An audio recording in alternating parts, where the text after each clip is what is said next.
Hey, principals. Welcome to the NAESP Principal Podcast. My name is Rachael George, and I'm an educational leader in Oregon, right? Anna, I can't tell you what I am, but I am actually an NAESP fellow after I get over that tongue-tiedness. Holy moly. And my name is Adam. Welcome. I'm an educator. And as you can tell, we just keep it real on the podcast. I live in California, and I'm also a fellow with NAESP in the Innovation Center with Rachael. Awesome. So Adam and I are so excited to bring you all this episode of the NAESP Principal Podcast. So again, we can talk about real ideas with amazing principles to help make your leadership stronger and more innovative. And we're going to get into some awesome tips today. I'll let Adam kick us off and tell us a little bit more. Yeah, I just thought, we're always trying to think about doing something different and not the same structure every time.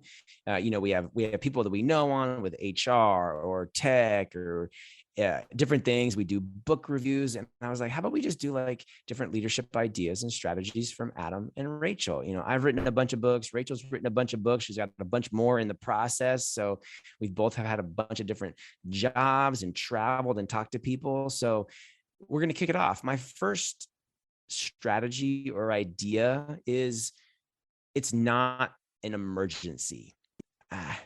Everything that happens in your building is not an emergency. And if you act like everything is an emergency, then really nothing is an emergency. And when you act like everything is an emergency, what happens is people actually don't solve their own problems because you're so frantic with your quote unquote hair on fire. I hate that saying because nobody's hair is on fire.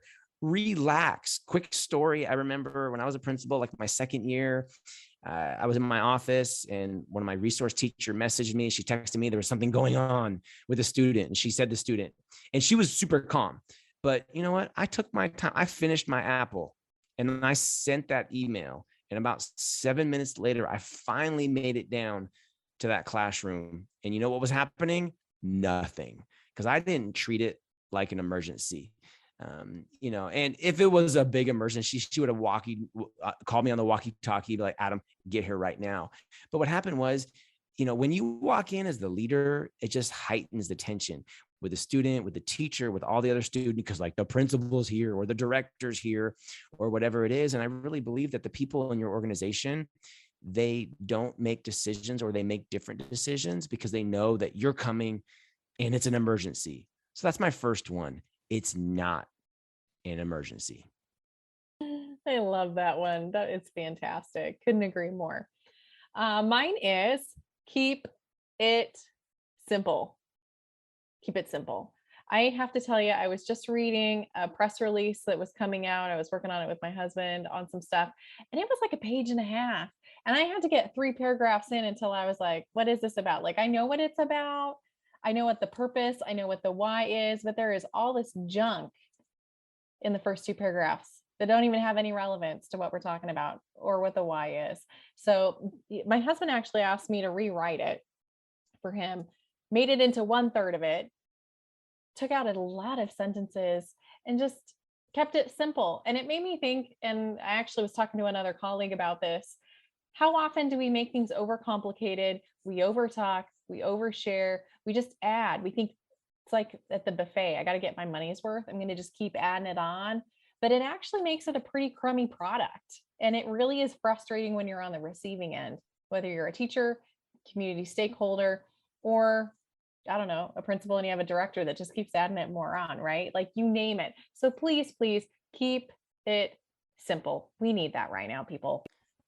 It's kind of like a cake at Costco with all that frosting, like too much frosting. Take off some of the frosting, the cake actually might be a little bit better, right? I actually really like the frosting, and oh I my scoop the gosh. frosting off and can eat the frosting by itself. Oh, Rachael George. I just learned something about my friend I didn't know. Oh my the gosh. secret's out. Oh my gosh. All right. My next one is some people don't like me and I don't care. Now, I'm not saying don't build relationships with people. We should build relationships with people, and you should continue to try to build relationships with people, even if they are challenging to build relationships with, because that's important. But some people just don't like you. And you know what? It doesn't matter. Their problems aren't my problem. And their jealousy is their problem and not mine. And I'm not trying to sound cold-hearted. I've just seen so many people worry about things that they can't control and what other people are thinking or what they have going on, or that perceived feeling about me. And I'm like, if you feel a certain way, tell me. I'm not going to guess. People are going to say, oh, did you hear? I'm like, I haven't heard anything. And until I hear it, I'm not believing anything.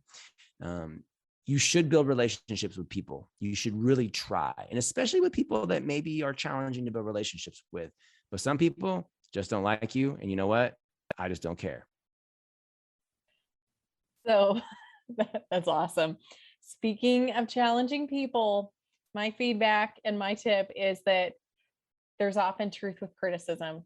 The parent that comes in and rips you, yells at you, the scathing email, the super upset staff member that's just going off and you've like pegged as like they're just cray cray, right? Like, or they're always angry, they're grumpy, you can't please them.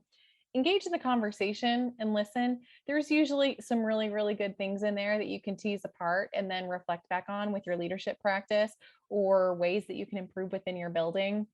I know that as soon as I flipped that mindset and I really engaged to be able to help clarify and understand where they were coming from that viewpoint, my practice got better. The book, Thanks for the Feedback, was instrumental in being able to help really shift my thinking with that. And no longer did I feel intimidated, frustrated, or that I needed to defend myself when those parents came in super, super hot. Instead, it was super intriguing to be able to pick apart and understand that perspective. And then, you know what? I got to tell you, my relationships, going back to your relationship piece, Adam, grew tenfold. All of a sudden, we were able to get along and see eye to eye and be able to make a plan moving forward. So, love that book. Thanks for the feedback. But you can learn a lot from criticism, even when you think they're a little cray cray. Was that your tip? Yeah, that's my tip. Oh, People are crazy. I thought you were People are like, I thought you were like refuting what I said. I get it. No, okay, good. No, you're good. People don't like you. It's totally good. But I got to tell you that even the crazy people that come in, I know. I've learned some things. So it's okay. Yes. I don't mind that they don't like me, but like Yeah. they've taught me things. They've had some Yes. valid points. And that's why I really enjoy you as a podcast co-host, because you clarify, add to, like, I'm just like, people don't like me, I don't care. And I'm trying to explain it. And you articulate it, you add more onto it. So people go, okay, yeah, Adam's not a jerk. Cause I'm not, people. I'm like a super You're nice not, guy. no. I'm just like keeping it real. Mhm. And yes, you can still listen and build relationships and they can still not like you, but you still shouldn't care because you have work to do. Right. Is You that completely do. You okay? completely do. All right. All right. My next one, we're moving on from that one. My next one is helicopter parents. Now, I've just heard for years people complain about helicopter parents. And my tip and strategy is look at those helicopter parents in a different way. Look at them like they really, really care about their child and they really want to be involved. So, what job can you give to them at the school? No, I'm telling you, when I was a principal, like we didn't have enough money, like no school does. And we really got deep into donors choose. And I had this parent who was like a huge helicopter parent, just really take on donors choose. And we had like $80,000 in donors choose grants in 3 years. And it was because that parent, and just changed the perspective of how, I, as the leader, looked at that parent. And not every parent's going to fit into the, like, where you can turn them and stuff, but you got to be able to try. So the people that maybe are costing you the most time, see if you can look at it from a different angle, see if you can empower them and give them a job to help the cause and not suck the time out of you. Love it. So this is super funny because for all of our listeners, we didn't throw down our advice pieces on our little show notes. And it's funny because they're actually aligning pretty closely, but also kind of in opposing viewpoints. So What do you got? What's your next one then? Families and parents send their best kids to school every day. So, Yeah. right, like we get frustrated sometimes with the Rachael that's throwing the tantrum, that can't keep her stuff together, that is rolling around on the carpet in the back room while I'm trying to do like phonics instruction, or just won't pay attention, or I keep chucking my crayons over yonder and I check my desk, right? But I got to tell you, sometimes we get frustrated and want to blame the families. And you know what? They don't intentionally send kids to school like that. They're doing the best they possibly can. They're trying to live their best life. And we got to meet them where they're at and help grow them. So instead of getting all frustrated and dogging on them, it's that partnership and relationship to really be able to help grow that kid and help support the family. So know that they're trying their best. That's the best version of the kid that they're sending, and they're able to, they're not intentionally trying to ruin your day or send you somebody that might be a little bit challenging. So, especially after the last year and a half, grace all the way around, I think is just so imperative. Yeah, true that. True that. If you have a tip, hey, message Rachel or I on social media, and maybe we will include it in a future episode. We're always looking to change up episodes and add new things so we can just add value to everyone that listens to this podcast. If you have not signed up for the NASP conference, NASP.org, sign up. It's in Louisville, Kentucky this July. I think it's the 15th, 16th, and 17th of July-ish. There's pre-con. Inky Johnson is one of the opening keynotes. I've never seen him speak, but I've seen him on video, and he gives me chills. You don't want to miss it. There's going to be a lot of awesome things going on. I'll be there. Rachael will be there. All the other fellows will be there to just hang out and talk and connect and build your PLN. Rachael and I knew each other long before we'd ever met in person because we were connected on social media. And even to this day, we've only hung out twice in person, maybe three times. So. Yeah, 2 or 3. Yeah. We're just connected. You got to build your PLN. So everyone listening, thanks for all you do. Keep your head up, keep smiling. It's a great day to be a school leader. It's a great day to be alive.